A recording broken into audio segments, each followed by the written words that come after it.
dois, três e... No fim de uma semana neste mundo em turbilhão, sentamo-nos à mesa para o dia de reflexão.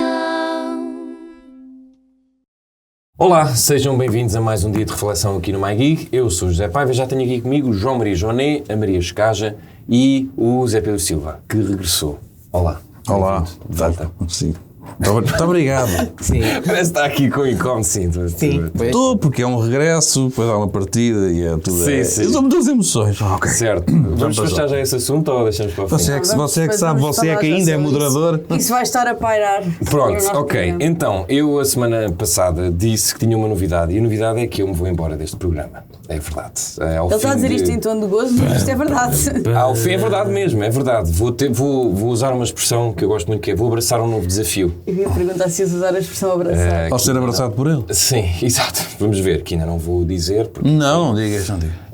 Isto, eu estava a fazer as contas. Mas está tudo cheio de curiosidade. Certamente. O primeiro episódio foi gravado a 4 de outubro de 2019. Lançado. Ai, meu Deus. Lançado. E, portanto, isto já vão quase 6 anos deste programa.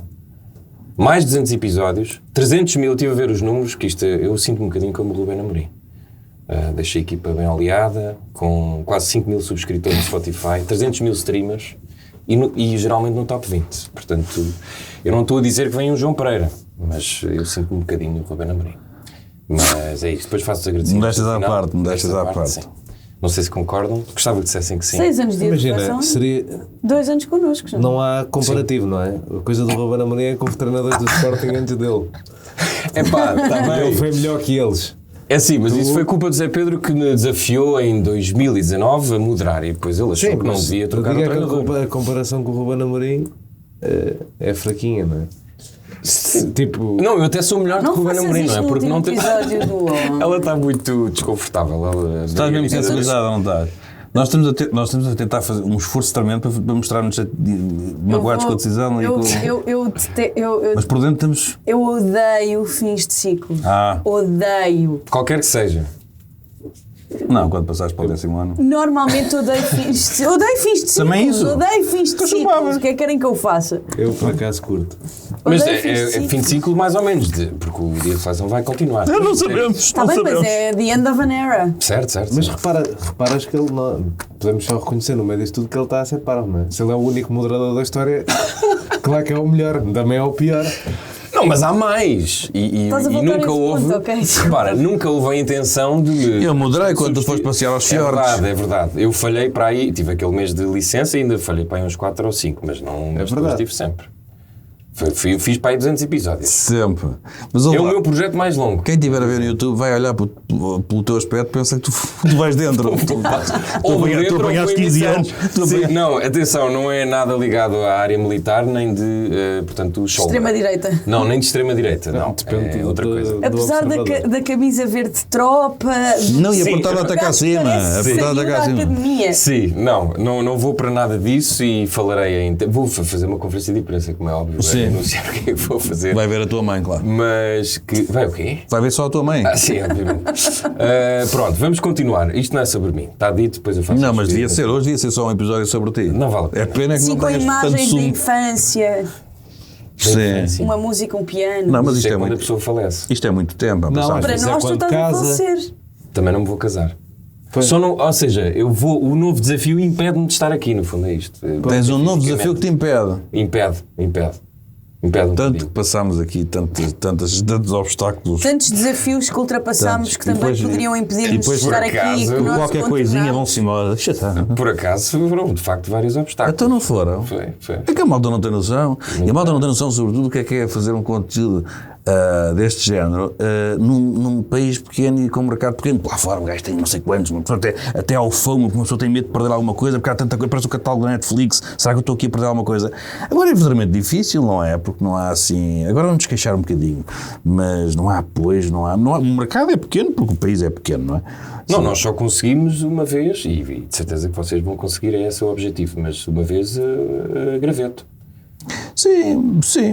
Tem sempre a dificuldade de sustentar. Mas para além desses obstáculos há outros. Sim, mas para além desses obstáculos há outros. É um mercado pequeno para estas coisas. Isso empobrece. Não conseguimos fixar talento. Não consigo. Não, E às vezes não conseguimos fixar a falta dele também. Vêm buscar os melhores. Pronto. É assim, quase 6 E anos. os melhores. Quer dizer, a nossa geração não se fixa em muitos trabalhos, etc. Portanto, eu, para mim, 6 anos, eu estou mesmo. Acho que tirando o observador, nunca tive tanto tempo a fazer uma coisa. 6 anos, eu acho que nunca tive nenhum trabalho de 6 anos, mas também, no caso de um, foi porque deixaram de me pagar e eu tive que me ir embora. Se não teria ficado. Eu tive 6 anos no Valentino Carvalho. Mentira, tive 6 anos. O meu problema aqui nunca foi dinheiro. Depois tive que abandonar. Não, aqui Se fosse dinheiro, como não paga, uma pessoa não sai porque não recebe. Se fosse dinheiro. Sim, e também há outra coisa, não é? Quem não pagamos, não é? Também não temos os melhores. Claro, obviamente, é o que se arranja. Eu acho mal estás a dizer isso para a pessoa que virá para este cargo. Estás a assumir que. Não, é mais tens que tentar. Estás a falar de ti. Sim, está bem, mas isso eu encaixo bem. Eu acho que é preocupante para a próxima, não é? Ela vai ver o episódio, espera aí, mas afinal, então eu não sou a pessoa mais indicada, é? Vai ser chato. Em princípio, sei lá. Tu não tens Foi o que se aquele. arranjou. Acho que as pessoas saberão pela nossa abordagem que vai ser um desenrasco. Tu não tens. Até porque ainda não está pronto e tu vais sair hoje. Certo. Seja o que for, mas tu não tens aquele receio que é legítimo de que mal saias esta merda de disparo por aí fora e nunca mais para. Não tenho. Já E pensei uma pessoa sobre isso e pensa, não tenho. agora percebo o que é que era o lastro, era... Eu acho que não sou uma pessoa muito invejosa. E Portanto, depois não. vais e afundas a coisa para onde vai. Sim, Tipo Ruben exato. É assim, eu tinha a fama até dentro do canal de cancelar programas. Depois tinhas. Este não o cancelei. Ao sair também, espero agora que vá. Pode ser a para- salvação do programa. Se calhar o nosso problema eras tu. Vamos ver a reação das pessoas. Mas isso não. Vou Garanto chorar, que não. como é lógico. Mas por acaso era bom termos preparado uns highlights do Paiva. Sim, Tipo- com as melhores frases. Eu fui melhores à frases. procura, mas não havia nenhuma boa. Sim, com as melhores frases, tipo, ei! Ou então, vá! Está na hora. Não, tivemos alguns episódios. Olha, agora Passámos recentemente- pandemias. Este sim, é podcast já teve um diário. Já foi verdade, diário de já foi reflexão. diariamente. Nisso Pois não foi nós correto. não podemos falar sobre isso. Não, esse foi outro Eu lembro-me nível. da contratação destes dois senhores também. Também eu, o difícil que foi, tivemos que viajar várias vezes de jato para Sim, ir sim, lá sim, para sim. depois. E até com malas de dinheiro. Sim, não foi fácil. Eles não mas- aceitaram, Mas, atenção. mas conseguimos. Mas, Se fosse agora, aceitava. pois. Mas pronto, se calhar vamos fazer o programa. Tá bem? Vamos. Com dignidade. Isto foi o café, no fundo. Sim. Eu acho. É? Mas que vai ser um programa todo ele sempre de despedida. Vou sempre referir o facto da tua Está bem, despedida. está bem. Pronto. Vamos então falar Foi do... o Paiva que me contratou, por acaso. Eu É o que eu digo, só fez as neiras. Bem ditas as coisas. Eu Sim. assumo todas as despesas de contratação deste programa, a par com o Zé Pedro, mas Sim, mas quem me mandou uma mensagem a contratar-me foste tu. foi via quê? Correio? Instagram. Ah, A mim foi Instagram. Instagram. Está bem, mas por interposta foi a sugestão de... Portanto, indiretamente foste tu também. Claro. Eu tenho essa coisa de influência. Como é que é? Magistro. É assim, isto é uma materiásca, não foi? É, exatamente. Funciona assim. Vamos falar do caso das malas. Vamos. Está bem. Não há separadora. Eu confesso Que que... o Zé Pedro estava assim porque não pôde falar na semana passada. Então vamos falar outra Não fui eu vez. que sugeri nada o tema da mala. Fui eu que mas tu sugeri. viste- Aliás, o que eu queria mesmo era, Muito o que eu queria mesmo era o tema do bloco de esquerda, mas pronto, já. Isso fica para outro Sendo dia. que esse também teve novidades esta semana, porque a líder Deixamos falou. isso para a próxima semana. Pronto, deixamos para a Mas a próxima Maria semana. falou Para a próxima semana. Deixamos porque eu não vi a conferência de imprensa da líder. Mas eu também não vi, eu também não vi. Portanto, Ora bem, então, Miguel Arruda, o senhor deputado que foi apanhado com malas, a roubar malas, foi entretanto separado do seu partido. Foi assim uma grande escandaleira, porque até foram descobertas malas no Parlamento. Foi um dos episódios mais deliciosos dos últimos dias, foi ver André Ventura a ser apanhado de surpresa com aquelas fotografias que a SIC teve acesso das malas de Miguel Arruda. Entanto, Miguel Arruda está a tentar defender-se, é um deputado não inscrito, vai receber, eu não vou dizer uma pipa de massa, mas vai de facto receber como deputado não inscrito, e nós estamos a falar de uns bons milhares de euros. Defende-se dizendo que, por exemplo, as imagens que nós vemos é tudo inteligência artificial. Joné, começando por ti, este caso, nós falámos... Não pode começar o Zé Pedro. Pode. só porque- Tens razão. É Pode porque começar. ele merece. Zé Pedro Silva, Coitado. o que é que conta, o que é que tens a revelar sobre este caso das malas? Isto, na verdade, já é uma espécie de segundo take, sequela, se quiseres. O que é que te entreteve mais, se é que isto tem alguma parte de entretenimento? Tem. É difícil é ver que outra parte é que não tem que não seja entretenimento. Repara, o caso é. Nós temos Na nossa história recente da democracia temos vários casos gravíssimos de corrupção, de... Não sei, desculpa. Não, está na boa. Esse foi o WhatsApp. Escolheste o último episódio. Já começa a fazer Peço merda. desculpa. É inacreditável. Eu agora vou tentar armadilhar o programa até o final. É inacreditável. Todas as cenas que eu possa fazer de mal. Como é que abriste um anúncio? Não é do WhatsApp. Um anúncio do WhatsApp? Sim, do Messenger que não tem Eu não coisa. tenho isso. Pois. Perdão. Pronto. Básico. Quem é? E perdi completamente o raciocínio. Também. A parte do entretenimento. Nós temos casos gravíssimos de corrupção e tudo isso, e às tantas apareceu-nos um deputado que rouba malas no aeroporto.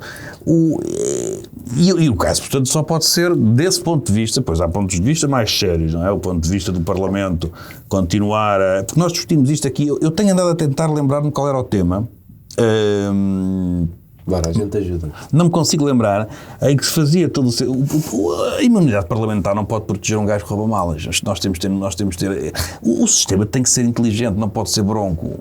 A imunidade parlamentar serve para uma pessoa que tem funções daquele género e que é acusado por um eleitor qualquer de ter feito qualquer coisa, ou liberdade de expressão, ou tudo isso, coisas relacionadas com a sua função, e está protegido, como aos médicos também, em algumas situações.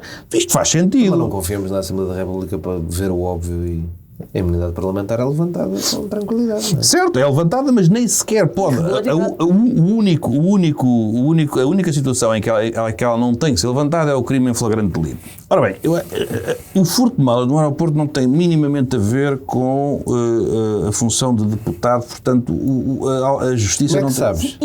Meio que tem. Meio que tem. Porque ele só começou a furtar malas quando foi eleito deputado e começou a viajar mais. Portanto, pode-se argumentar que foi no exercício da sua profissão. Ele tinha aquela tendência e de repente puseram-no a viajar Puseram-no todas as a semanas. viajar Eu se fosse ao Arruda, pedia uma imunização, porque uma pessoa estava muito bem sossegada e de repente está todas as semanas a passar 2 vezes ao pé de Pela tapetes. tentação.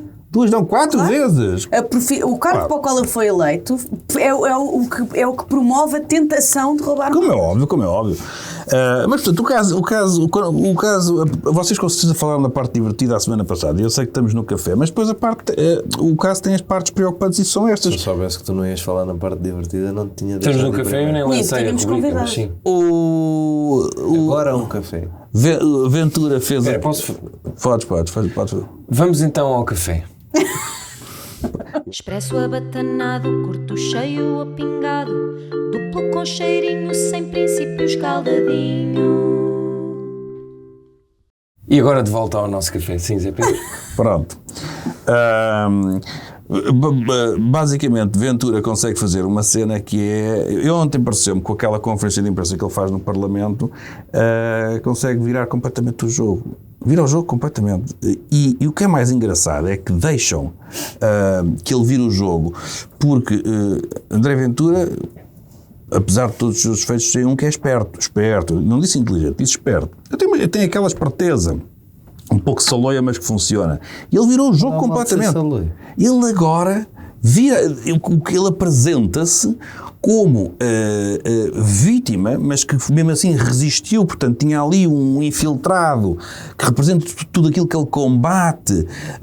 Então Pedro Pinto até conseguiu fazer num discurso desafiar para a porrada, quando o caso já era absurdo. Ainda tivemos um líder da bancada, um líder da bancada que diz que não responde por ele, nem pelos outros deputados. Nós assistir àquilo tudo, de facto parecia uma coisa saída de um filme, e de um filme de categoria B. Mas eu acho que André Ventura está a conseguir ganhar com isto, que é uma coisa impressionante, porque eu achei no início que ele ia perder neste sentido. A minha teoria é que naquele 1.200.000 votos não são todos ortodoxos do Chega. Isso representa 400, 500 mil votos, o que o CDS teve na sua melhor fase, e na fase anti-ciganos, anti-imigração, anti-Europa ou eurocético. Portanto, são aqueles 400, 500 mil. Eu acho, é a minha opinião, os outros são eleitorado flutuante, descontente, que quer dar cartões vermelhos, que acha que o PSD está na menino, essas coisas todas. Nesse eleitorado, uma coisa dessas faz choque. Porquê? Olham para aquilo e dizem, pois, de facto, este partido não tem hipótese, isto é um projeto unipessoal e tudo o que está para trás da primeira bancada, e mesmo na primeira bancada, é uma desgraça, uma perfeita desgraça. É um tipo que rouba malas no aeroporto. E isso podia pôr ali a dizer, pronto, ok, eles falam, mas agora o PSD também está a desviar-se um bocadinho aqui mais para a direita, portanto eu vou votar no... Porque depois aqueles ortodoxos estão-se nas tintas, eles próprios podem ir entregar as suas malas à sede do partido. Para roubar malas, tomem a minha. Mas esses são aqueles que são os fiéis. Só que depois desse processo houve a conferência de ontem e aí a declaração de Pedro Pinto. E portanto... É um escândalo, não é? Porque ele consegue virar o jogo, agora está-se a fazer de vítima. E o jornalista sabia que ele roubava malas e não me disse. Sim, a ameaçar os jornalistas. Mas isto, ao mesmo tempo que é brilhante, é muito fácil desmontar, mas ninguém desmonta. Rui Tavares fez aquela figura ridícula, não é? De aparecer com a mala e dizer que vocês é que escolheram. Ainda assim, o Rui Tavares, que também tem um pouco de problemas ao nível das escolhas. E ninguém o consegue, mesmo os jornalistas. Ninguém que ele escolheu cometeu um crime. Até agora. Certo, mas fez o partido passar vergonhas e portanto... E para além disso, as escolhas são relativas num partido em que todos os candidatos são selecionados por primárias abertas. Certo, mas em todo o caso, o Rui Tavares é líder de um partido que tem um passado que não é, aliás, como o próprio reconhece, notável. Mas seja como for, fez aquele papel, leve para aqui a minha mochila, os outros... É uma forma de combater André Ventura, que eu acho que não está ao nível onde tem os jornalistas todos. Os jornalistas, depois dele os mandar calar, isto é uma conferência de imprensa, tem que me ouvir. Eu, se fosse jornalista, podia-me despedir. Eu arrumava o microfone e vazava. Pois, eu senti o mesmo, hoje estive a ver esse tweet e eu são todos uns enconados, todos, a oposição que só diz fascista, não sei o que mais, não conseguem chegar ao pé da frente. Olha, isto é a mesma coisa que o Trump. Porquê é que o Trump não para de falar, porque são parecidos, aliás, gramam-se todos uns aos outros, com estas coisas das taxas, com estas coisas das guerras? Porquê é que não chegam lá e não dizem, põe a taxa, meu. Faz, porque tem que se conseguir lidar. Isto é como aos touros, nos touros dos forcados. Se vocês repararem, quando o touro arranca, o forcado faz assim e recua. Porquê? Para o touro marrar no sítio certo. Porque se o forcado ficasse parado, o touro marrava assim e dava-lhe uma cacetada. Portanto, eles recuam, o touro vai vendo. Isto com estes gajos é exatamente a mesma coisa. Quando se vê, tem que se começar a recuar para ele marrar no sítio certo. Só que ninguém faz isso. E ele ontem manda calar os jornalistas, fala de alto, está ali completamente a vender a sua coisa e todos ali. Assim temos pena, não é? Ninguém o enfrenta e o Rui Tavares a dizer eu trouxe a minha mala, está a ver? O Ventura consegue, até num caso destes, podia ser altamente prejudicial para o seu partido, virar o jogo todo. Eu tenho que lhe tirar o meu chapéu. Joné, André Ventura não conseguiu virar o... Não tens, não há nenhuma lei que te obrigue a tirar o chapéu. Não, é a vontade própria. André Ventura conseguiu virar o jogo? Não tens. Conseguiu virar o jogo ou não? Não, eu acho que este caso tem um impacto cultural que transcende o normal da espuma dos dias da política. Vai além da piadinha e do engraçado? A piadinha foi universalizada na sociedade portuguesa ao longo de uma semana. Isso é muito complicado. Já foi para o Bloco de Esquerda, seja neste tema das grávidas, seja no tema do Ricardo Robles. Isto é muito complicado. E eu não digo que dar uma conferência de imprensa todos os dias é desespero, porque ele faz isso todos os dias. Sim, não é? Mas, grau de comparação. Mas o dar esta conferência de imprensa, eu acho que eu não acho que aquilo projetou força, nem acho que projetou uma boa narrativa, mas pronto. E acima de tudo acho que não tem que se tirar o chapéu. Ganda aldrabão, sim senhora, olha, agora é que estiveste bem a aldrabar. Não precisas dizer também que o Sócrates, este gajo gamou mesmo. Não? Com categoria. Não precisas. Bem. Porquê que has de dizer isso? Um gajo que é primeiro-ministro faz uma lei a favor dele para meter o dinheiro cá dentro, ainda não foi julgado. Porquê que has de elogiar? Porquê que não precisas? Tu compreendes que o elogio é metafórico, ou tenho que explicar, Joré, tu compreendes que o elogio e tirar o chapéu é uma figura de estilo, ou estás-me a dizer que eu vou chegar e dizer, Sr. André Ventura, passei a admirá-lo e vou votar em si, tens que saber o que é que são, por amor de Deus, não me vais dizer que eu estou a elogiar José Sócrates, estou-te a dizer, quando eu digo que elogiar, espero que compreendas tu e outras pessoas que é uma figura de estilo, obviamente que não elogio José Sócrates e obviamente não tiro o chapéu a André Ventura, estou apenas a demonstrar como o gajo é esperto, e não tem ninguém que o enfrente, que perceba o jogo. Como digo, os jornalistas são mandados calar e continuam ali todos quietinhos e tudo isso. Estou de acordo que os jornalistas deviam ir embora. Os jornalistas deviam-se ir embora em muitas ocasiões, não só essa é uma particularmente grave, mas em todas as ocasiões em que há políticos que dão, como o Primeiro-Ministro, aliás, tem a mania de dar conferências de imprensa sem resposta, sem perguntas. E viu uma indicação do Congresso de Jornalistas nesse sentido. Quando não há perguntas é para bazar. Exatamente, mas ninguém cumpre. Mas pronto, isso estou de acordo. Agora, o que eu estou a dizer, achando que tu não vais votar no André Ventura, e tu até trouxeste o tema do Trump, e é um tema que me é próximo do coração e em que eu já vi isso a acontecer, esta mania de analista de tenho que tirar o chapéu, não no sentido de vou votar nele, ele é o maior, mas tenho que tirar o chapéu, tipo, olha, aqui teve bem. Pá, não é preciso. Não é preciso dar-lhes essa validação. E não é construtivo, não é útil, tipo, essa validação. Olha, nós falamos de estratégia. Dá-lhes oxigénio. A política é uma estratégia. Certo, Portanto, e tu também estás a fazer estratégia. Não é óbvio, porque sim, porque se eles estiverem a fazer uma boa estratégia, ainda que eu reconheça que seja por demérito de outros, se eu tiver que ser imparcial, eu tenho que dizer, estás a fazer uma boa estratégia. Mas não tens que ser imparcial perante o fascismo. Tenho. Eu acho que não tens. Não é.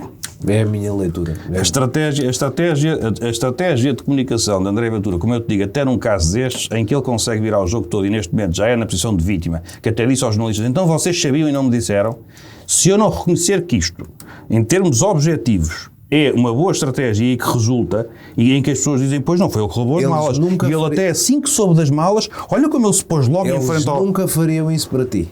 Quem? Eles, do Chega. Nunca seriam. Mas eu não seria surpreendido por isso, porque eu sei. Certo, não é preciso fazer para eles. Eles nunca seriam objetivos e justos. E pá, de facto está aqui uma boa lei. Nunca. Mas sou eu. Pá, não, para quê? Para não ser como eles. Para não ser, pá, não acho que tenhas. Não acho que devas boa educação a um ordinário. Não acho mesmo. Mas isto não é boa educação. E não acho que devas elogios a um selvagem. Acho que não. Os elogios são metafóricos. O que eu te digo é a análise que tem que se fazer. Eu já percebi que são metafóricos. Tem que ser. Também já percebeste o que é que eu estou a dizer. É objetivo. Joana, desculpa. Nós nestas conversas estamos a fazer, a defender os nossos interesses. Eu tenho que aqui fazer uma análise. O que eu acho é que André Ventura consegue virar um caso que era altamente prejudicial e que demonstra que o seu partido não tem... Então pronto, então a estratégia dele funciona. A estratégia dele funciona. Eu, ao dizer que funciona e ao não tapar a verdade, o que eu faço é... Qual verdade? É a tua? Na minha... Certo, claro. Pronto. É o que eu acho. Mas tu podes mas espera aí, só não dizer nada. Não, o que eu faço é, quando tu fazes isto, o que acontece é que nas próximas ocasiões, e é esse o interesse, da discussão nasce a luz, não é? E quando as pessoas fazem esta crítica, isto não ajuda a André Ventura, prejudica porque na próxima ocasião, talvez as pessoas estejam mais atentas e não permitam que ele faça uma coisa que não pode fazer. Porque a única coisa que este caso tem que demonstrar é que aquilo é um projeto unipessoal de uma pessoa que tem interesses obscuros e que não tem sequer capacidade para governar uma pequena Câmara, quanto mais sonhar com o Governo, e tem 50 deputados. E, portanto, isto tem que ser feito sempre que ele... escolhe mal. É importante dizer isso ou não? Escolheu mal aquela pessoa, aquele deputado do Mário Machado que tem lá. Ele e mais, e vários. Pronto. Então, isso é o que tem que ser demonstrado. Não se pode permitir que ele faça, que ele consiga virar o jogo todo. E isso só se faz uma coisa que é, dizendo que o rei vai nu.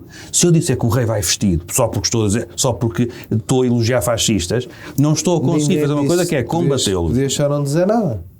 Maria, queres dizer o contrário? Não. Então, achas que André Ventura virou o jogo ou não virou? A nível de comunicação, de estratégia, o que quiser chamar. Isto é o tema do café. Eu, neste momento, estou-me a cagar para o André Ventura. Eu estou fascinada com todo este caso. E, que detalhes é que te continuam a fascinar? Pá, honestamente, tudo. Porque se alguém tentasse escrever um guião com base nesta história, não seria tão surpreendente como é a realidade. Começa por, aparentemente, roubava malas no aeroporto. Depois corta para, roubava malas no aeroporto e a mulher vendia o conteúdo na Vinted. Depois vai dar aquela entrevista à Sandra Felgueiras em que diz que se aparecerem imagens dele a gamar malas, sou inteligência artificial, e a Sandra Felgueiras pergunta se ele, por engano, não terá posto uma mala mais pequena que não era dele dentro da sua mala grande. Que é uma coisa que acontece, a malta está ali nos tapetes e começa a enfiar malas dentro de malas. Depois descobre-se que ele tinha as malas no gabinete na Assembleia. Depois há imagens das malas no gabinete da Assembleia. Depois descobre-se que ele roubou malas que valiam 6.500 €. Eu estou fascinada. Cada pormenor que sai deste caso é melhor que o anterior. Isto nem é inventado. Eu vivo mesmo fascinada com isto. Os últimos dias tenho estado muito atenta. Já tenho falado com muita gente sobre isto. Conheço outras pessoas que estão igualmente fascinadas e que já leram sobre isto em todo lado, tipo, já leram em francês, já leram em espanhol, que estão a ler em todo lado. Eu vivo fascinada com este caso. Isto, aqui a realidade ultrapassa a ficção. E eu gosto muito de momentos em que a realidade ultrapassa a ficção. E ele vai continuar como deputado, até ver. Até Pronto. ver. Parte importante. É importante relembrar que este homem não é uma personagem cómica, Também é. não é só uma personagem cómica, é alegadamente um neonazi, com ligações ao grupo 1143 e a Mário Machado. Portanto, não... Vai ser agora o deputado não inscrito do... Era o que eu ia dizer. Depois tem um CV super bizarro, tem não coisas de me- biologia e assim, mestrados e assim. Não me, Pá, é uma coisa que não me tranquiliza nada, nem me alegra que ele agora passe a ser deputado não inscrito, ou seja, o 1143 e o Mário Machado basicamente agora tem um deputado, já tinham, não é? Mas mais Quem sabe se não tem mais do que ostensivamente tem um deputado na Assembleia da República. Essa parte não acho graça, não tem piada e é a parte triste desta história, porque o resto eu acho muito divertido. Muito bem. Diz muito, só para dizer uma coisa, diz Sim. muito, e nisto os meus amigos deputados têm que se sentir atacados, mas eu ataco-os pessoalmente, portanto também é importante dizer publicamente. Diz muito sobre a arrumação dos gabinetes na Assembleia da República, que as pessoas tivessem passado por aquilo e tivessem dito, olha um gajo, de facto ele faz muitas viagens. Tipo, ninguém achou aquilo estranho. porque, Ninguém de achou facto, estranho ele andar a Não, acumular ele malas. dividia gabinete supostamente com pelo menos um deputado. Com quem? Não sei, mas é do Chega. Pois, claro. mas ninguém achou estranho aquilo. E eu, tendo olhado para. Nunca olhei para um gabinete de um deputado do Chega, se calhar são todos assim, Pois. se calhar estão todos cheios de malas. Mas já Os olhei para gabinetes que eu gabinetes conheço. de deputados de outros partidos e estão muito desarrumados. Pois. E- Há um problema de arrumação no Parlamento. E se calhar deviam ter mais atenção a isso, que era para também conseguir identificar melhor estes É casos. preciso limpar o Parlamento. Pá, arrumar pelo menos. Limpar, não sei se. Não sei se calhar é... é melhor a palavra também. Sim. Pois. Mas podes também limpar depois de arrumar. Claro. Vamos então à nossa reflexão. Vamos refletir. Pedro Nuno Santos deu uma grande entrevista ao Expresso e disse várias coisas, entre as quais o PS não fez tudo bem no que respeita à imigração. E de repente, Pedro Nuno Santos já não é do PS, provavelmente vai passar a ser do PSD, porque muita gente diz que Pedro Nuno Santos deu a mão à estratégia de Luís Montenegro em relação à imigração. Vamos perceber se é isso que é, verdade ou não. Se é possível.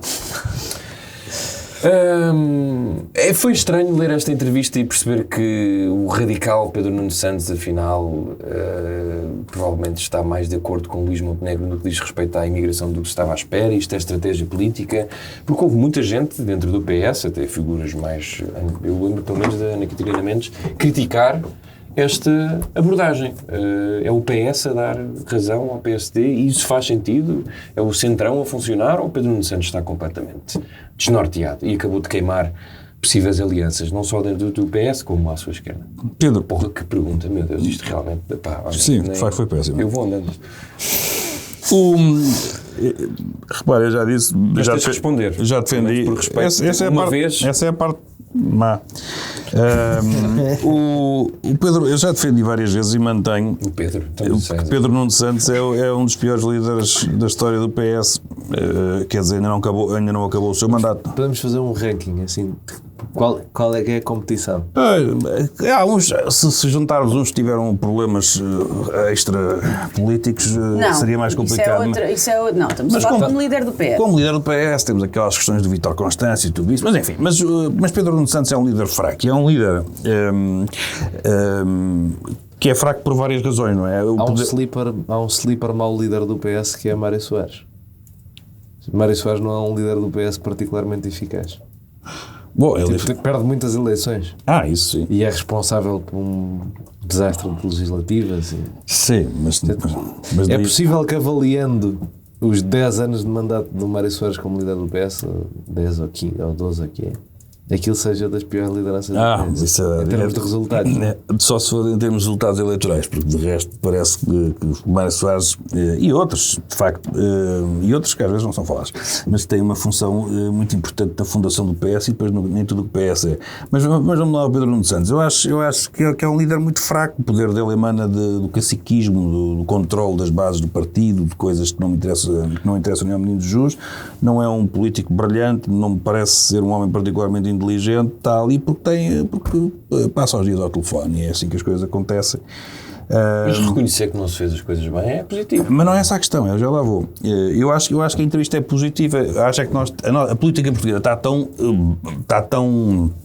com tão baixo nível, está num nível tão baixo, aliás, que tudo o que se diga é sempre apanhado e aproveitado para alguma coisa. Dentro do PS começam logo a dizer não pode ser. Depois do PSD, o próprio governo, quando eu ouço Leitão Amaro, porque os partidos, as divergências existem, mas as pessoas podem dialogar, podem falar normalmente, não tem que ser ataques permanentes.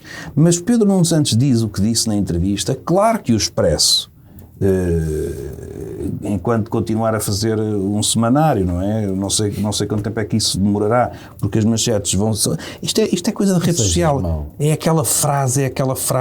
Então, desculpa, todo o Expresso, eu não posso falar porque já não leio há muito tempo, li agora a entrevista de Pedro Nuno Santos, mas é tudo soundbite, que é para a pessoa coisa, portanto isto é retirado de uma parte da entrevista, já sabia que ia ser falado. Mas, e depois Leitão Amaro pega e vai e diz que pronto, estão a ver como ele reconheceu que o governo tem razão. E eu olho para todos, assim de longe, e digo, isto é tudo jotas, pá. Cresçam, pá. Isto é tudo jotas. Esta cena de do líder da oposição ter dito o que disse, e estes virem dizer, estão a ver como nós temos razão. Mas que idade é que esta gente tem? Não roubam malas como a outra, mas são da mesma laia. Pá, cresçam, pá. O Pedro Nuno Santos disse uma coisa que o governo só tinha que respeitar. Olha, se calhar até vamos ter aqui uma base de entendimento, porque pelos vistos concordamos aqui, ele que se entra lá com o partido dele, não é logo e picar. E depois vai do lado dentro do partido também, quem já sonha com lideranças e com decapitar este, merda da política. Lá vai também dizer, o quê? Então, afinal não somos socialistas. Epá, mas todas as conversas que eu ouvia sobre uma manchete, lá está, estando a falar sobre uma manchete, é tudo muito básico, tudo muito superficial, dá-me dó. Porque não é uma discussão profunda, não é analisar no sentido em que o que é que ele diz de facto, se ele vai contra o governo todo dele, se é um ataque, se juntou, como tu dizes na pergunta, porque é isso sempre que se sugere. Então, afinal, ele agora é do PSD, como o PSD já era do Chega. Vamos acabar a achar que são todos do Chega. Qualquer pessoa que diga que, eu penso que se calhar temos de ter aqui alguma regra na imigração, Chega. Isto é absurdo. Absurdo. É estúpido. Não tem outro nome. Por isso é que eu digo, só faltam mesmo roubar malas como os outros. Como é evidente, eu tenho enorme simpatia pelo PS, como tenho pelo PSD, eu situo-me perfeitamente ao centro, e eu gostei da entrevista, porque é uma coisa que eu defendo há muito tempo. Defendo que o governo anterior tinha políticas que estavam erradas, e que o governo atual as corrigiu, e corrigiu com uma moderação tremenda. Não há choque nenhum, não há deportações, não há mandar ninguém embora, está-se a registar 600 mil pessoas, agora já são menos com certeza. O que mudaram foi as regras das novas entradas. Portanto, isto é moderado, eu concordo, e o que faz Pedro Nuno Santos é uma coisa que é... Qual é a crítica que eu faço a Pedro Nuno Santos e porque é que eu acho que ele continua a ser um líder péssimo? É porque Pedro Nuno Santos não se percebe muito bem o que é que ele pensa. Pensa uma coisa hoje, outra coisa... Pedro Nuno Santos é capaz de se... Mas pode estar a acertar. Repara, não, porque ele é capaz de se desdizer... Ele próprio, vocês não se recordam quando foi o debate com... Eu já não sei se foi corrigido, foi com António Costa. Exato, com António Costa. Não, que disparate. Então... Foi Pedro Nuno Santos com Montenegro, em que ele está a dizer que diz sim, e depois ele próprio diz não. Há ali uma confusão naquela cabeça que chega a ser instantânea, nem sequer é só do ponto de vista mesmo da estrutura do pensamento político, uma pessoa poder reconhecer que líder é aquele. Aquele é um líder que quer pôr o PS pequenino, do tamanho de um livro, de um bloco, de um PC, e viver para sempre de geringonças? Ou aquele é um líder mais ao centro-esquerda, capaz de ganhar eleições com maiorias absolutas? Basta recuarmos de 2005 e isso foi possível fazer. Que líder é este? Vai mais para a esquerda ou mais para o centro? E ele não se consegue definir, eu não o consigo definir. Acho que tem dias. A corda com os pés de fora é uma coisa, a corda com os pés tapadinhos é outra. E por isso é que nesse aspecto eu simpatizo com a entrevista, porque é aquilo que eu defendo há muito tempo, é a minha opinião sobre o assunto, mas para o PS, de facto, eu percebo que haja ali dúvidas sobre a estratégia do partido, da liderança. Quanto ao resto, é a política da merda, como digo, do lado do PSD e do lado interno do PS, em que, repara, não tinha ainda o jornal, porque a manchete sai antes. Ainda não está o jornal nas bancas, já estão a tirar-lhe setas. Ou seja, não leram a entrevista, já estão a tirar. Dentro do partido. Eu sou insuspeito, não simpatizo com Pedro Nuno Santos, mas simpatizo ainda menos com esta forma de fazer política que é reles. Maria, conseguiste perceber melhor depois desta entrevista qual é o pensamento e a definição política de Pedro Nuno Santos, finalmente? Ou não? Estás como Zé Pedro? Continua muito confuso. Não, Pedro Nuno Santos nunca me enganou, se bem se lembram. Isso é verdade. Sempre achei que a promessa Que ele era do PS. Que ele era do PS e que a promessa não se cumpriria. E vejo novamente pessoas mais à esquerda e da ala esquerda do PS, e não só, que ainda achavam que Pedro Nuno Santos seria um unificador da esquerda, desiludidas. Eu não estou surpreendida. Pedro Nuno Santos está em modo catavento, não se consegue afirmar à esquerda, como depois, especialmente da borrada que fez na altura do orçamento, não se afirma como uma força de esquerda corajosa, e agora decide ir caçar ao centro-direita, alinhando num discurso que eu acho completamente desnecessário e no qual vi imensos erros. Acho boa a capacidade de autoanálise e de admitir e de identificar que durante os anos da governação do PS se cometeu erros. É uma coisa que não se admite muito nos últimos anos em Portugal. Eu acho mal, acho uma má mas prática. os erros que eu vejo que o PS efetivamente cometeu, como deixar o SNS à beira do colapso, não descongelar carreiras, não descongelar as carreiras dos professores ou dos enfermeiros, o que fomentou a crise da habitação, isso para mim são coisas muito mais importantes do que ter permitido a manifestação de interesses, que era um bom mecanismo de imigração. E quando Pedro Nuno Santos vem dizer que para virem para cá têm que se adaptar à nossa cultura, eles têm que um imigrante tem que obedecer às nossas leis e à nossa Constituição. Não tem que absorver a nossa cultura. Até deixem-me que vos diga, a regra geral, a nossa cultura é uma grande merda.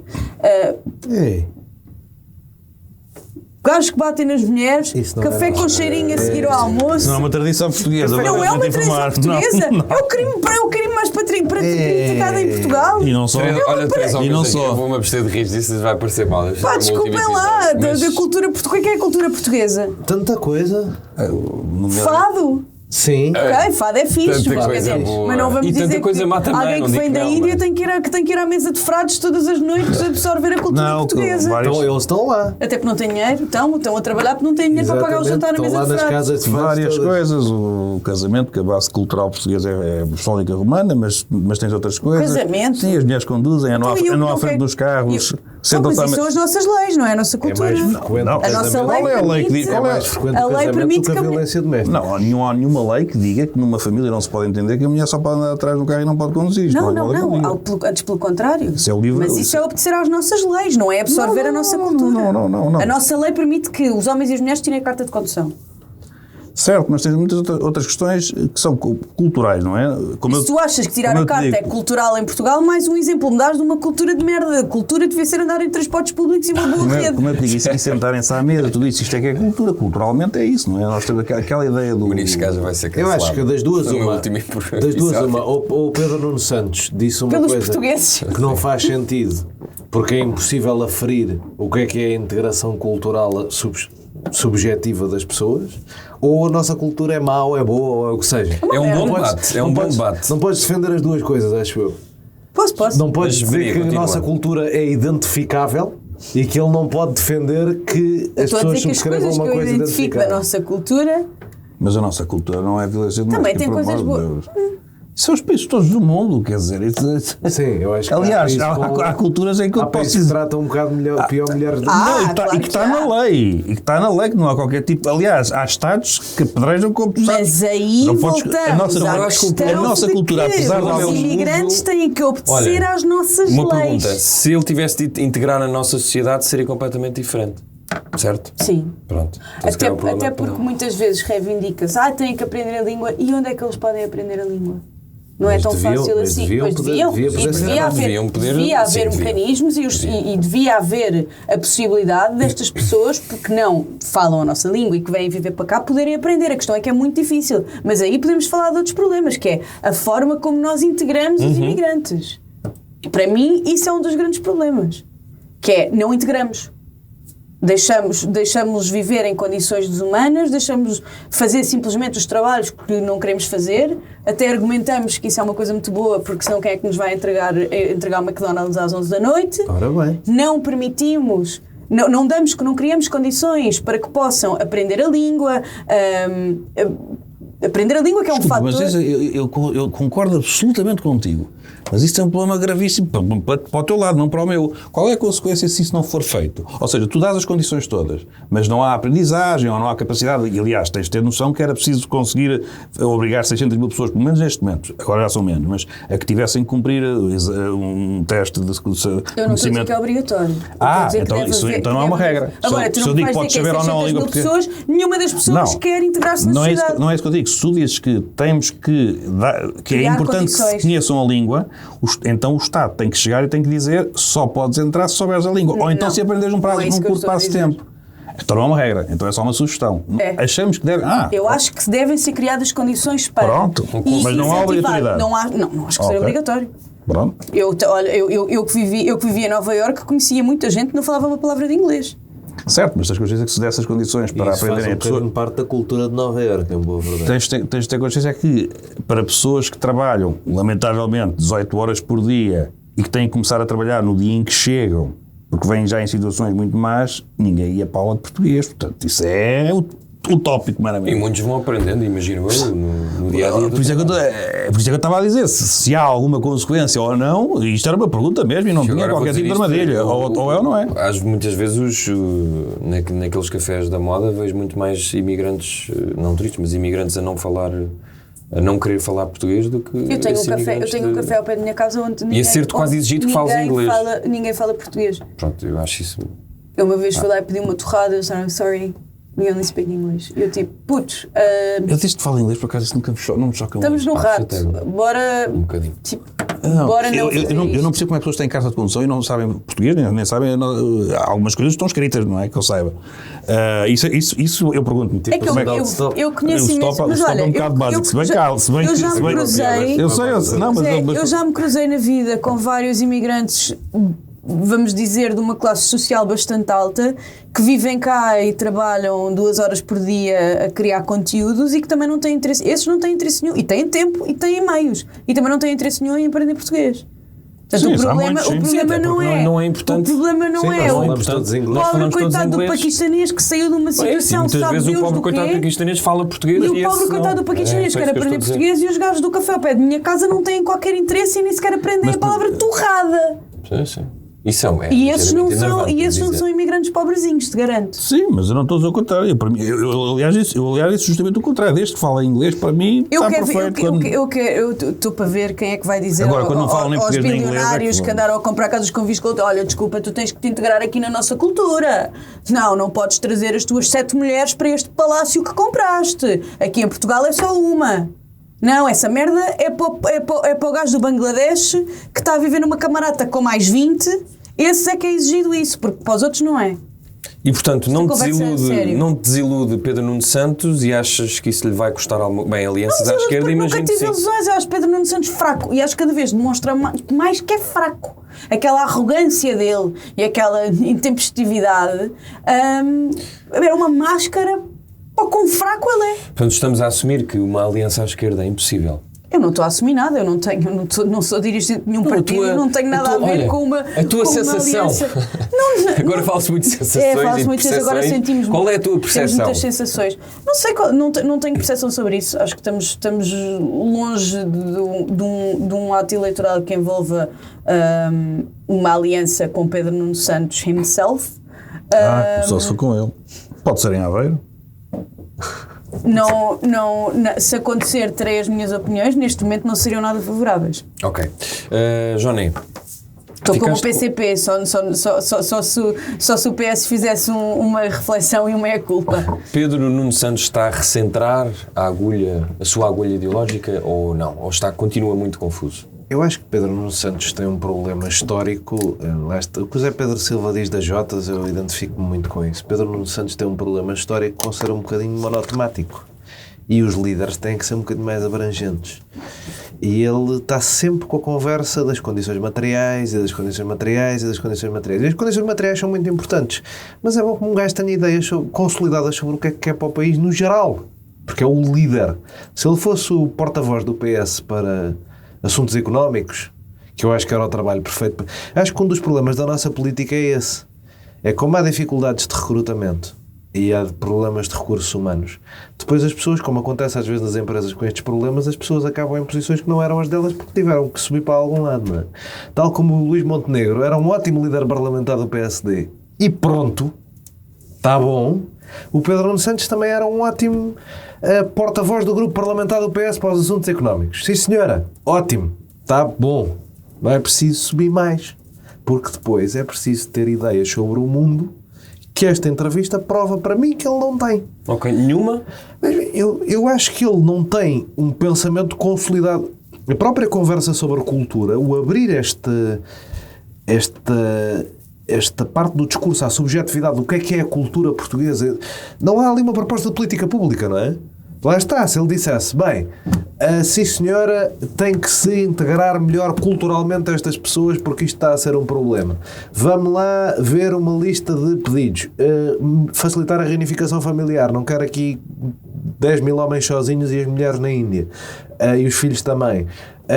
Facilitar o ensino do português, garantir um programa de integração cultural que envolva aulas de história, não sei o quê. Isto eram propostas. Agora, dá-me aqui a sensação que esta gente não cheira o suficiente a bacalhau. Não é conversa, eu acho. Ok, uma coisa boa da nossa cultura é a comida. Desculpa interromper, é se eu Sim, eu nunca mais vou contigo a uma tasca depois desta tua conversa. Tu não te parece que isso também é um bocadinho o papel do jornalista? Ou seja, tu sabes muito bem que ele diz isto e a pergunta seguinte é: então, mas agora é do Chega também. Ou seja, o jornalista é que tem que fazer um bocado isso, é que tem que dizer: olha, concretizo já agora essa ideia. Só que o jornalista, como já está à procura da fofoca, assim que ouve isto, temos a manchete dos coisas, e diz: então, mas agora está-se a colar ao PSD.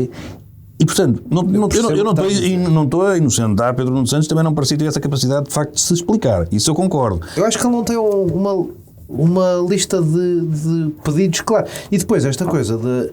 Eu acho que o PS abandonar a manifestação de interesse... Eu percebo. Acho que só há dois tipos de pessoas para que a manifestação de interesse, para além dos próprios imigrantes, para que a manifestação de interesse é uma coisa interessante. A esquerda fundamentalista do multiculturalismo, à esquerda do PS, e a direita liberal, que ao contrário, e totalmente liberal, não é a direita mais ou menos liberal. Eu neste sentido, e já falei sobre isso, sou altamente liberal. Acho que as pessoas vêm para cá, vão viver, mesmo que sejam nessas condições precárias, vão viver em melhores condições do que estavam na Índia e têm direito a viver nessas melhores condições, têm direito a movimentar-se, e para nós, enquanto sociedade, é bom. É bom porque gera produtividade e gera empregos em situações em que os portugueses normalmente não quereriam trabalhar, e é bom por uma terceira razão, porque gera uma renovação demográfica.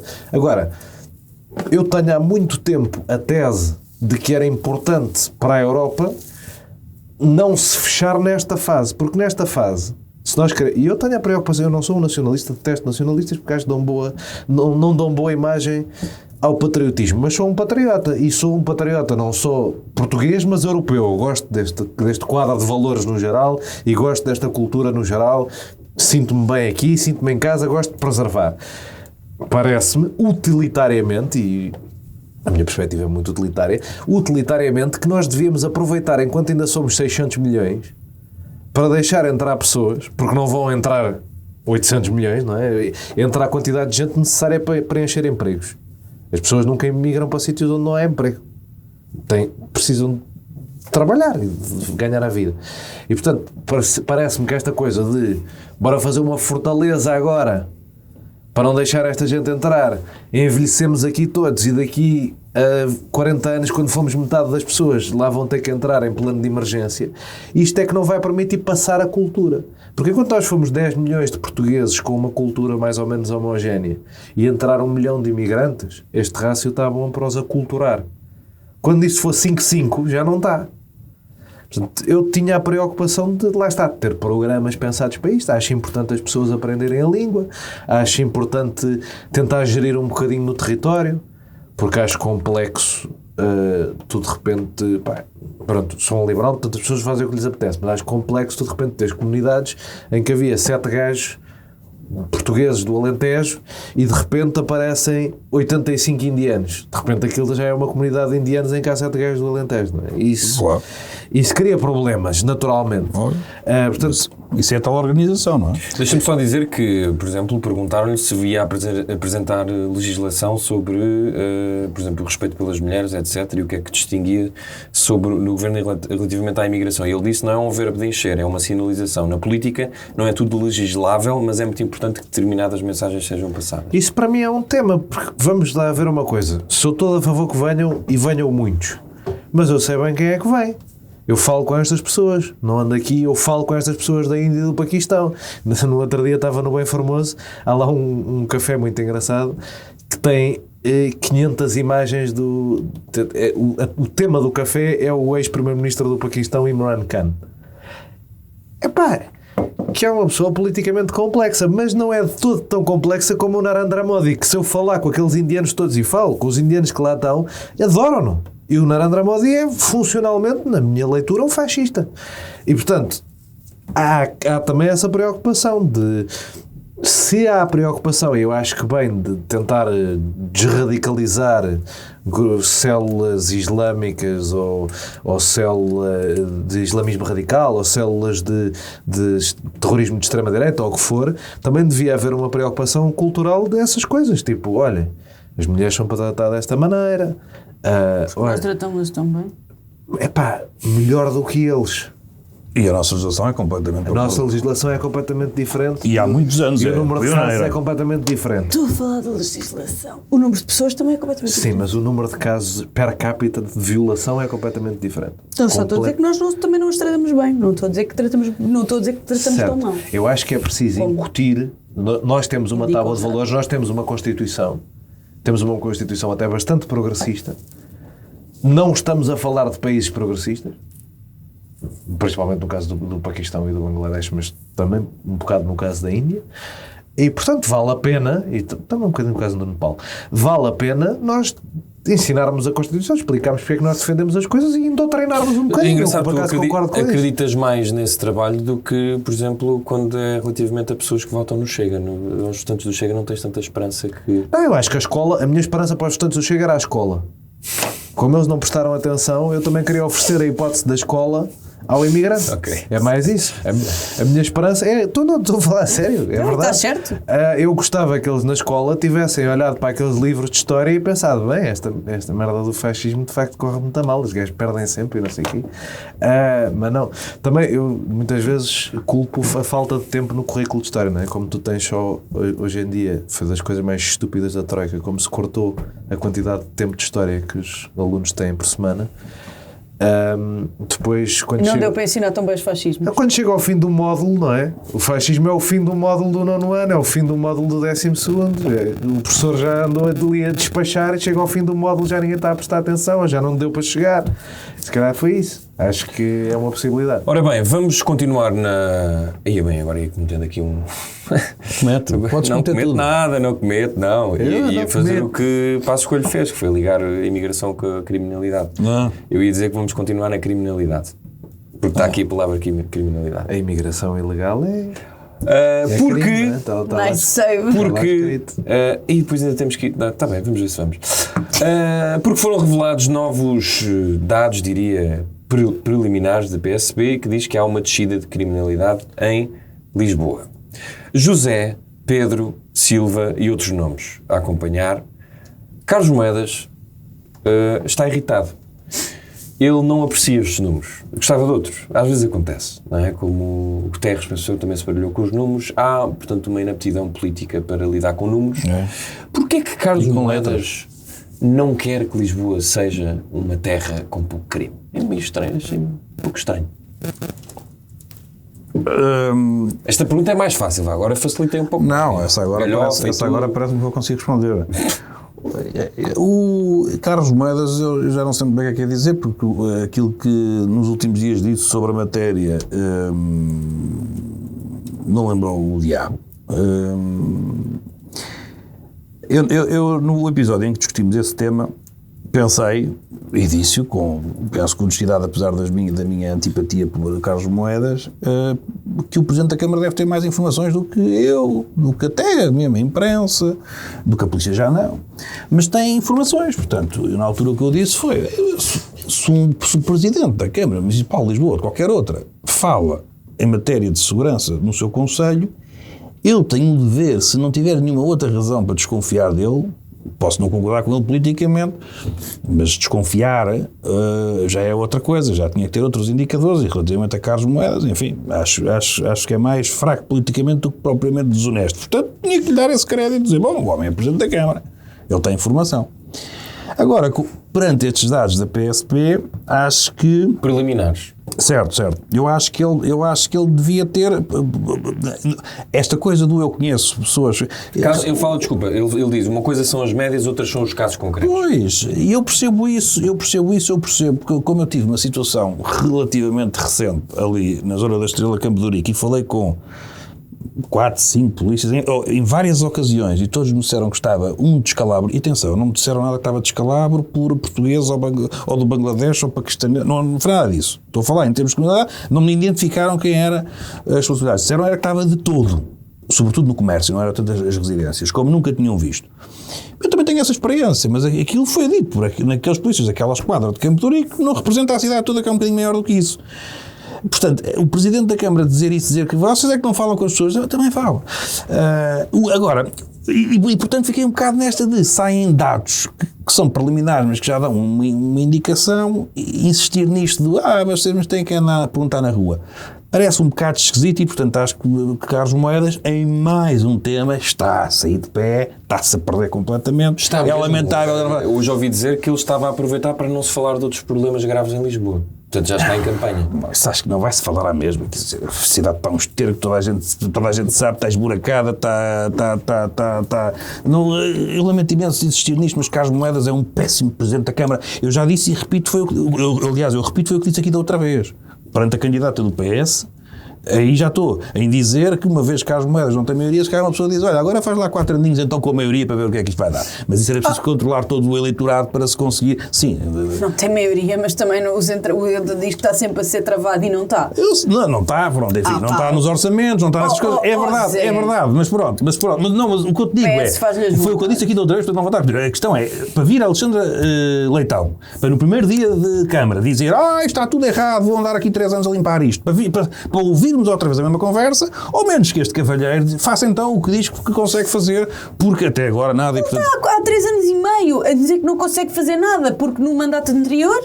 Pronto, justamente, mas eu não deixei de dizer isso. Mas, portanto, em mais um tema, Carlos Moedas perde-se. Agora, para terminar, digo uma coisa. O que me chateia e chateia-me mesmo muito, se bem que o que eu vou dizer é completamente utópico, é os dados e esta discussão sobre estes temas estarem também completamente politizados. Acho que o Diretor Nacional da PJ, que é um vaidoso, que não para de fazer tudo e mais alguma coisa para aparecer, teve comentários que são desastrosos, porque não tem nada a que se meter, porque a leitura que ele faz é uma leitura política de dados de segurança. Eu nunca tinha visto um Diretor Nacional da PJ fazer o que ele fez.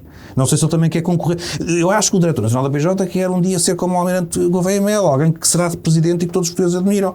Mas ele não, aqueles comentários, nem para um lado nem para o outro, porque estes dados e esta discussão não pode estar minimamente relacionada com estes temas de lana campina política. Da imigração. Está porque não saímos disto. Pronto, e temos que sair, porque ponto número 1, a criminalidade, não devemos entendê-la como um problema da imigração, um problema da cidade, do país, seja o que for. Depois, os analistas, que são pessoas que têm certificação académica para avaliar os números, o que é que se passou aqui, a origem. E nós temos que confiar muito nos dados. A mim o que me preocupa é cada vez que sai um conjunto de dados, dá-me logo a sensação... Repara, eu perdi a confiança total no que hoje em dia sai da Direção Nacional da Polícia Judiciária. E não se pode perder. Quando se fala do perigo da instabilidade das instituições democráticas, é isto. Mas isto é da PSP? Não, isto agora é PSP, mas eu estou a dizer, há umas semanas o Diretor Nacional da PJ veio-se meter completamente na discussão política. E não deve. E eu gostava que estes temas saíssem da órbita... Disse uma coisa... Lá está. Com uma intenção. Sobre este tema...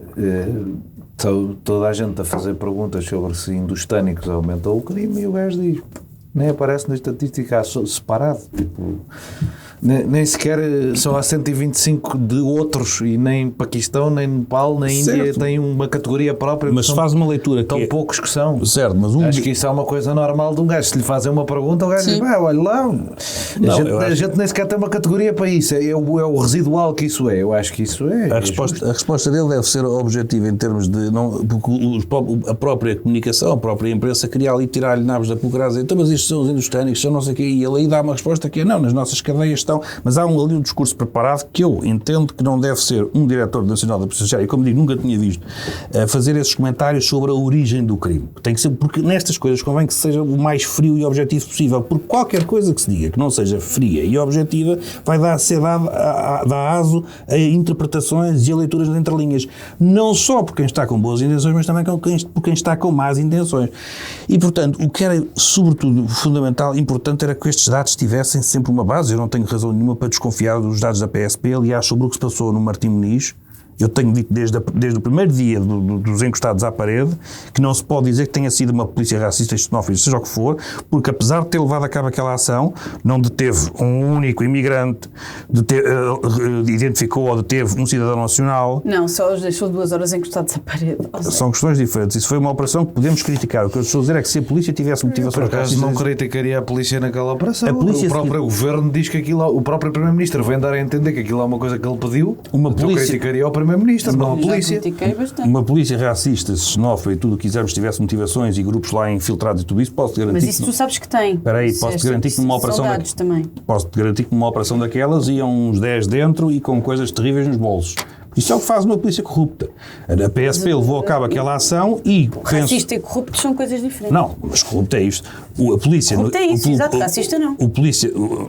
Não tens que ser corrupto para ser racista ou que ser racista para ser corrupto. Não é isso. Se tivesse motivações racistas e xenófobas, uma polícia corrupta naquela operação tinha conseguido ter 10, 15 e meter-lhes coisas nos bolsos. Quem é que disse corrupta? Isso sou eu a dizer. No sentido de minada. Sim, moralmente. Desculpa, mas é verdade que está. É verdade que movimentos éricas e que infiltração da extrema-direita a PSP naquele dia é factual. A PSP naquele dia, apesar de se criticar a operação, tem um resultado que nos deu completamente a entender nesta rua, nestas centenas de pessoas ou dezenas que foram revistadas, não havia nada. Portanto, isto é uma polícia que foi, apesar da operação, e depois temos que perceber qual é que é a origem da ordem, mas apesar da operação e dos termos da operação, o resultado não foi uma polícia a dizer-nos não ponham aqui os pés que isto é só crime. Foi uma polícia que diz apanhámos o único gajo e é cidadão nacional. Portanto, não tem razão nenhuma para desconfiar da PSP. Os dados são preliminares, quando chegarem os oficiais eu vou confiar, mas é fundamental termos confiança nos dados. Maria, imagino que seja difícil para ti esta pergunta, que é, confias, é que vais acreditar mais em Carlos Moedas ou na PSP, que a polícia costuma ser bastante criticada pelo Bloco, não é? Não. Neste caso. A polícia, que é bastante criticada pelo Bloco, são comportamentos das forças de segurança que muitas vezes, ou às vezes, acontece várias vezes, serem um abuso da autoridade. Ou um abuso da força. Na polícia? Nas forças de segurança, okay. Não é só a polícia, também também tens a GNR. Claro que confio eu tendo a confiar em dados, não é? Dados são as ferramentas que temos para analisar o mundo à nossa volta. O que é que foi? Os dados da Folha Nacional, concordas com eles? Confias? A Folha Nacional não é uma organização. É o que eu estou a dizer, pronto. Dados. E aquilo não são dados, aquilo são dados recolhidos onde? Aquilo não são dados recolhidos. Pronto. Aquilo não são dados. Confiamos em dados. Depende. Confio em dados que são recolhidos de forma transparente, como é o caso da... Agora, certo, da PSP eu também concordo. Isto é absurdo, eu nunca questionei dados de... Não, estamos a comparar dados da PSP com dados da Folha Nacional que não são dados. Certo. Não vou entrar nesta conversa absurda. E comparar com aqueles dados de lançar. Mas só se for, não é? Quer dizer, às tantas... E com os dados adquiridos? Querem continuar? Bora! Eu estou calado. Eu achei surreal o meltdown que Carlos Moedas teve ontem, porque afinal os dados credíveis da Polícia de Segurança Pública não se coadunam com a imagem que Carlos Moedas tem estado a tentar passar de insegurança na cidade. E eu acho um erro enorme, em vez de colher os louros, porque podia colher os louros do aumento da segurança na cidade, dizer, já viram, em 3 anos e meio, que eu fiz, a cidade ficou mais segura, fica histérico porque afinal a cidade não é tão perigosa como ele quer fazer parecer que é e como ele anda há meses a tentar fazer parecer que é. Não esquecemos aquele discurso vergonhoso de Carlos Moedas no 5 de outubro. E depois vem dizer que afinal, para continuar a agarrar-se a este espantalho que ele se agarrou e que se recusam a largar, vem dizer que pronto, pode haver menos criminalidade, mas é muito mais violenta, que nunca houve criminalidade tão violenta. Estamos a falar da cidade que produziu um regicídio, que teve um estripador de Lisboa, que teve o Diogo Alves que atirava pessoas do aqueduto, ou a cidade onde foi morto o Alcindo, por ser negro, por um movimento de extrema-direita que o espancou. Portanto, e quando o Carlos Moedas diz nunca ninguém teve uma arma apontada para roubar um relógio, ele sabe de que cidade é que é Presidente da Câmara? Lisboa, que era perigosíssima. Havia zonas de Lisboa que eram perigosíssimas nos anos 80 e nos anos 90. Zonas onde não se entrava. Ele foi tirar... A pergunta é, de onde é que Carlos Moedas tirou estes dados? Se calhar Carlos Moedas é que vai à Folha Nacional buscar os seus dados, porque não faz qualquer sentido vir dizer que nunca os crimes foram tão violentos em Lisboa. Isto não é verdade. É mais uma mentira que Carlos Moedas diz para fazer valer a sua visão não factual da realidade. E depois, também achei lindo ver pessoas como Maria João Avilés também muito indignadas porque os dados não correspondem à tal sensação de insegurança que querem fazer parecer. E a este ponto parece-me só haver uma classe que de repente percebe que afinal o seu dinheiro e o seu privilégio não tornam a sua vida mais segura do que é para as outras pessoas também. E de repente está uma data de gente em meltdown porque afinal Lisboa está mais segura e não esta cidade altamente perigosa e minada de crime que te querem fazer parecer. Deixa-me só fazer uma pergunta antes de passar ao João para ficar aqui para registro. Não, mas é uma pergunta por causa da questão da confiança nos dados. Mas isto não é uma aposta, é uma pergunta para ficar registada. Tu confias nos dados da PSP, e eu também, confiamos nos dados da PSP, atuais, os que saíram agora. A minha pergunta é, se dentro de algum tempo acontecer, não sei se acontecerá ou não, tu a dizer, se acontecer os mesmos dados, ou a mesma fonte, digamos assim, se vier a registrar um aumento da criminalidade na cidade, e que seja um aumento representativo, ou seja, não é que seja um bocadinho, que seja uma coisa que fosse ao encontro do que diz Carlos Moedas. Tu não vais nunca dizer que a PSP está a manipular aquilo para... Vais confiar e vais dizer, não, se a PSP diz, está certo. Eu creio que os dados da PSP são seguros e são fidedignos. De denúncias, de ocorrências... Certo. Então o que eu te pergunto é, se isso vier a acontecer, tu continuas a manter a confiança na PSP. Pronto, era só isso, fica registado. Nos dados das ocorrências e das denúncias... Sim, e tudo, sim, da criminalidade na cidade. Sim. Pronto. Não tenho outros. Peraí, desculpa lá. Zé, eu vou acabar. Está bem. Eu já citei dados da PSP várias vezes aqui. Eu estou-te só a dizer... Tu estás a tentar passar-me uma rasteira para uma eventual coisa que há de acontecer. Não é rasteira nenhuma. O que eu te digo é, se porventura... Eu estou-te a falar do Presidente da Câmara Municipal de Lisboa, que insiste que a criminalidade agravou-se. O que eu te digo é, se a PSP vier a confirmar o que diz Carlos Moedas, tu continuas a confiar nos dados da PSP ou não? Isto não é rasteira nenhuma. Eu só confio nos dados quando me dá jeito. Repara uma coisa, isso é uma tendência natural que uma pessoa pode sempre dizer com que é que isso se baseia, em que é que se baseia. Mas pronto, mas está registado. Eu tenho dúvidas. Sim, eu acho que um Presidente da Câmara tem que ter mais informações do que eu. Então, quer dizer, tu dizes que ele é um mentiroso? Não. Disseste que ele está a mentir. Eu disse que era mais uma mentira, não disse que ele era um mentiroso nato. Pronto, então é mais uma mentira de Carlos Moedas. Eu sou capaz de concordar contigo. Eu fico, se calhar sou um bocado ingênuo, mas digo, o homem está ali todos os dias. Bom, não sei, vamos ver. João, Carlos Moedas é fascista? Isso agora foi... Tu vais-te embora em grande. Que eu saiba, não. Eu já o conheço há uns anos e nunca dei por isso, mas pronto, se tu quiseres achar isso é contigo. Não, eu fiz a pergunta. Não está aqui a minha opinião.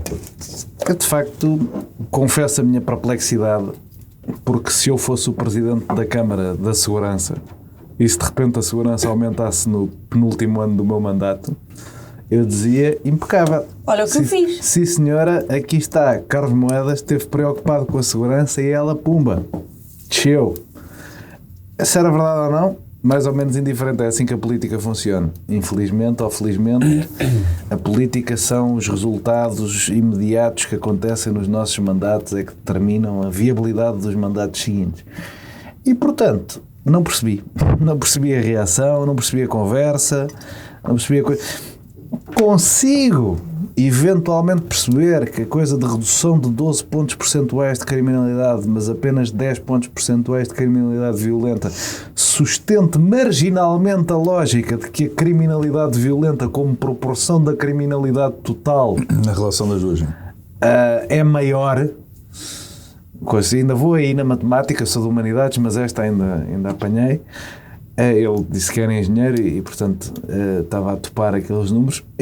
Mas não percebi mesmo. Fiquei mesmo perplexo. E só aqui, discordando de uma coisa da Maria, eu acho que ela não vai discordar, mas esta coisa que disseste da Maria João Avilés e das pessoas acharem que o privilégio não lhes compra... O meu privilégio, obviamente, compra segurança. Eu acho até que o privilégio e a desigualdade produzem bolhas de tal forma seguras para as pessoas que as pessoas nem percebem o mundo à sua volta. Eu ontem estava a ver a Maria João Avilés a falar com o Ricardo Costa e estava a pensar, esta senhora, já pensei outras vezes que ouvi, esta senhora não sai à rua, sabe lá ela. Sai, mas sai Novas Cabral. Não digas onde é que as pessoas vivem. Era uma cena figurativa, não sei. Como é que tu sabes de onde é que ela vive? Sei onde é que vive toda a gente. Mas por acaso achei que também soubesses, para ter sido tão específico. Rato, Príncipe Real, Campo de Ourique. Mas sim, acho de facto que há uma... Isto é uma tendência global, não é só em Portugal, mas há uma tendência de desagregação comunitária que leva a que as pessoas vivam em ilhas e depois experienciem a realidade através de ecrãs. E depois, é mais ou menos como as pessoas que experienciam a realidade através da CMTV, não é? Portugal é um antro de crime. A minha preocupação, eu acho, quando eu fui à manifestação lá contra a operação policial, pela maneira como foi feita no Martim Moniz, não fui contra a polícia, fui contra esta coisa do Primeiro-Ministro de eu vou mandar... Só não era contra a polícia. Sim, só dizer que eu não fui contra a polícia, fui contra esta coisa do Primeiro-Ministro de vou mandar a polícia para ali porque há uma percepção nacional de que isto é inseguro. Isto é um clássico, existe muito na cultura americana e na cultura inglesa, e é absurdo também, por um lado. Há sempre estes debates e são sempre absurdos, que é os políticos conservadores e o eleitorado conservador pode sempre dizer que as grandes cidades são antros de merda e corrupção e crime e violência e não sei o quê, e está tudo bem. Mas se um político urbano tem a lata de dizer que alguma coisa no campo não é perfeita, é um 31, porque é um escândalo, porque é um elitista, porque não sei o quê. Eu sou um bocadinho contra essa maneira de ver. Eu sou orgulhosamente urbano, apesar de ser de um concelho suburbano. A zona onde eu cresci não é bem suburbana, mas por acaso consigo perceber porque é que a cultura suburbana, até mais do que a cultura do interior, tem impacto nisto, tem impacto nesta maneira de viver em bolha.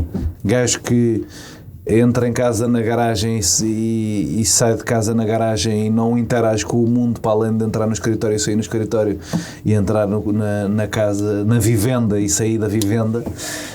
Eu acho que isso cria comportamentos parasociais, acho que isso gera nas pessoas uma ideia da sociedade que não é real.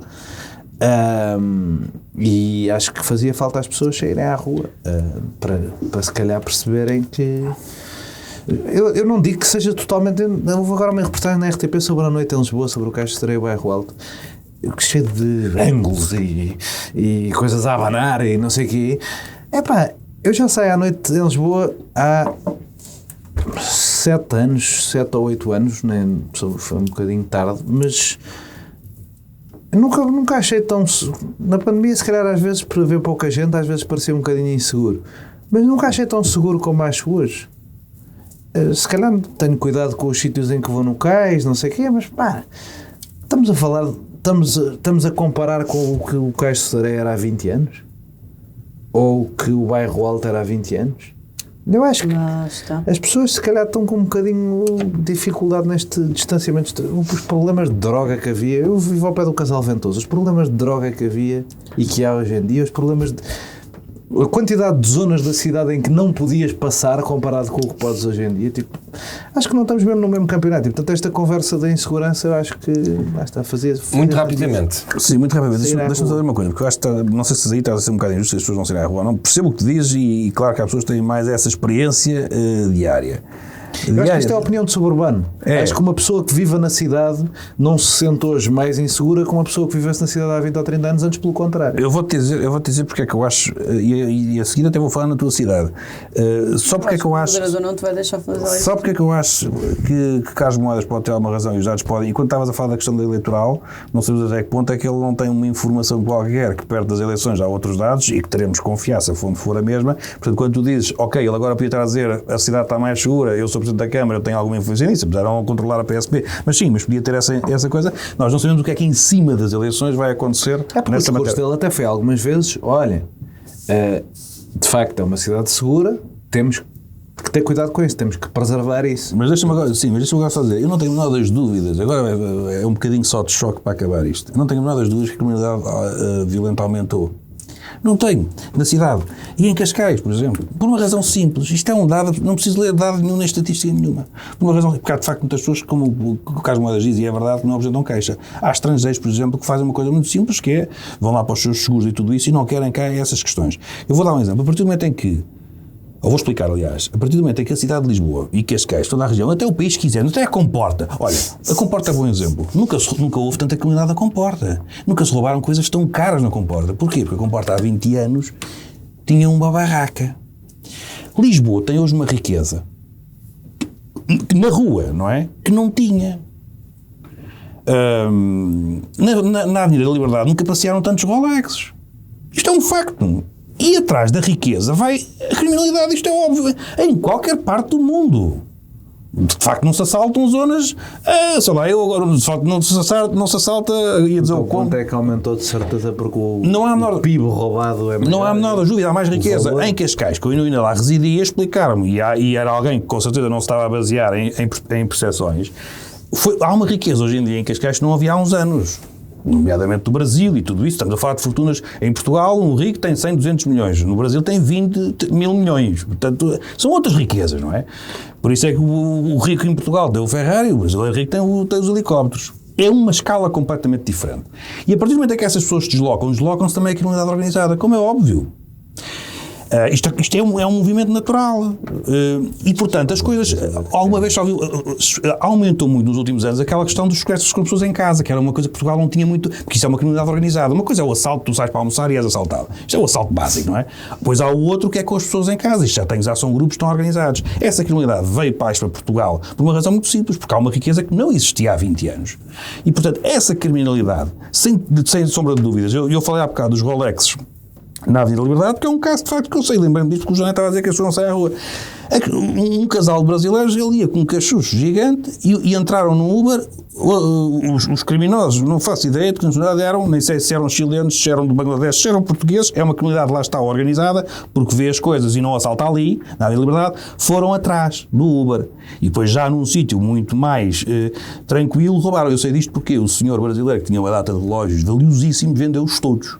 Porque disse, está um chamariz, ainda me matam por causa disto, vendeu os relógios todos, e foi uma venda conhecida porque eram muitos, era muito valiosa, ele desfez das coisas que chamavam. Pois, portanto, é que eu não percebo.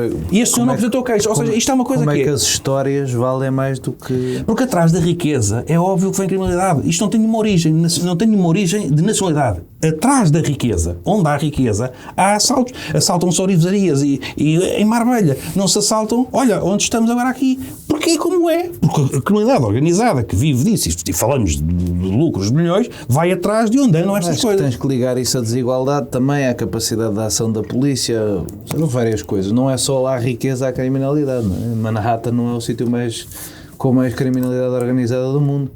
E é dos sítios com maior riqueza Há assaltos que mais acaba. Tu estás no centro de Paris e os carros saem trancas na direção, como é que tu não vês em Lisboa, e tu pensas assim, como é que numa cidade tão segura como em Paris, em Paris não há polícia de choque, são todos de choque, não todos com capacetes. Ou Londres. Como é que tens um carro com uma barra na direção? É porque os carros voam em 2 segundos. Mas porquê é que voam? Voam porque há lá uma riqueza que tem mais do que Lisboa. O meu ponto era só este, era a partir do momento em que as cidades aumentam a sua riqueza e a presença de riqueza, seja de turismo, seja de residentes, é natural que a criminalidade também aumente. Isto é, porque vão sempre atrás da riqueza. É preciso apurar estes dados. Por isso é que eu digo. Por isso é que eu ainda dou o benefício da dúvida a Carlos Moedas. Hoje, vamos lá ver se ele consegue confirmar isto ou não. Porque ele disse há muitas pessoas que não apresentam queixas. Eu concordo com isto, sobretudo estrangeiros, que têm depois os seus seguros e vão reviver o seu dinheiro, não querem problemas e vão-se embora daqui. Portanto, acho que é preciso ter aqui perceber melhor a coisa. Vamos ainda mandar as pessoas a um sítio. Vai, mas é pró. Ora bem, vamos então mandar as pessoas a um sítio. Maria Escaja, vais mandar as pessoas aonde? 4 sítios, quer dizer, 3 sítios e uma coisa. Vou mandar as pessoas ao concerto de Fogo no Beleza na sexta-feira. Vou mandar as pessoas ao Conta-me uma Canção, para o qual ainda há bilhetes, na próxima quarta-feira, com a Amélia Muja e a Lua Caiano. Vou mandar as pessoas ao concerto da Márcia, que é, se não me engano, dia 9 de fevereiro. É uma segunda-feira, no Maria Matos. E vou mandar as pessoas a estarem atentas e ouvirem. Quem nos ouve hoje só sai amanhã, quem nos ouvir a partir deste dia já saiu. Que é segunda-feira. Então o concerto é mais cedo, 10 de fevereiro. Ouvir o novo single da Capicua, que está quase a sair, sai hoje à meia-noite e é das minhas coisinhas preferidas de sempre. Muito bem. Johnny, vais mandar as pessoas onde? Não tenho sítio para mandar as pessoas. Olha, também não. Realmente. Estamos mais pressa do que sítio para mandar as pessoas. Olha, mandamos-te a ti para um sítio. Finalmente mandar as pessoas a um sítio é mesmo mandar uma pessoa a um e mandar sítio. as pessoas continuarem a ouvir este podcast. Tão querido, mas são falsos, não? Não, sério. Soa muito a falso. Bom, então não vou despedir, é? Despede que eu também não tenho. Não sei, tens sítio para mandar as pessoas? Não trouxe. Era mesmo continuarem a ouvir o dia de reflexão. Não tens recomendações culturais? Não. Isso continuem a acompanhar, se eu tiver tempo, neste meu novo desafio. Adeus, vai-te embora. Agradecer a todas as pessoas que fizeram parte deste programa desde 2019. Vou enumerar. O Zé Pedro Silva, que me convidou, o Helder Gomes, a Rita Marrafa de Carvalho, a Maria Seturca, a Ana Carmen Garcia. Está-me a faltar quem? Boa merda que tu agora montaste. Não acho ninguém, não. Acho que nem ninguém dos que estiveram anteriormente. Depois tivemos passagens só em episódios, mas isso Sim. Pronto, também agradeço. Não foi pai nem. Sim, tivemos convidados, etc. Às equipas técnicas, não só do MyGig, do Canal Q e ao Ricardo Ferreira, da Blim Records, que foi o nosso primeiro grande parceiro, diria eu. Foi, sim, senhor. É verdade. E pronto, eu estou muito triste de me ir embora, não gosto de despedidas, mas o prazer foi meu. Gostei muito de cá estar durante estes quase 6 anos e agradecer sobretudo às pessoas porque foram mais do que eu estava à espera, que me mandaram mensagens, etc. ao longo destes 5 anos e pronto, agradeço sempre que as pessoas falam com carinho dos projetos onde eu estou inserido. Continuam a ouvir o Dia de Reflexão em todas as plataformas e agora vou dizer uma coisa que eu gosto muito, que era algo que o Nuno Melo dizia, o ator: foda-se, estou emocionado. Beijinhos, saudinha da boa pela última vez. Adeus.